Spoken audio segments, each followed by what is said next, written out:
সৌন্দর্যের জন্য হাতের নখ কি বড় রাখা যাবে? সৌন্দর্য কাকে বলে? একটা হচ্ছে পশুর সৌন্দর্য, আর একটা হচ্ছে মানুষের সৌন্দর্য। পশুর সৌন্দর্য হচ্ছে এদিকে পশুর সিস্টেম, একটা হচ্ছে পশুর স্টাইল, আর একটা হচ্ছে মানুষের স্টাইল। মানুষের স্টাইল হবে মানুষ হাতের নখ কেটে সমান করে রাখবে।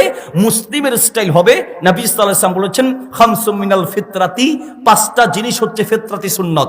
পাঁচটা জিনিস ফিতরাতি সুন্নত। নাম্বার 1, তাকলিমুল আসফার, আঙ্গুলের নখ কেটে সমান করে রাখা ফিতরাতি সুন্নত। নখ সবগুলো সমান করে রাখা নবী সাল্লাল্লাহু আলাইহি ওয়াসাল্লামের সুন্নাত। কাজেই কোনো মুসলিম এই কনিষ্ঠ আঙ্গুলের নখ বড় রাখবে, একটা বড় একটা ছোট, কোনো মুসলিম এই স্টাইল অবলম্বন করতে পারে না।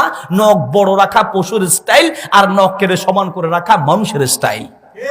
কাজেই এটা সুন্নাহ বিরোধী, এটা মানুষের মনুষ্যত্ব বিরোধী, এটা বর্জন করতে হবে। আল্লাহ আমাদেরকে বোঝার তৌফিক দান করুন।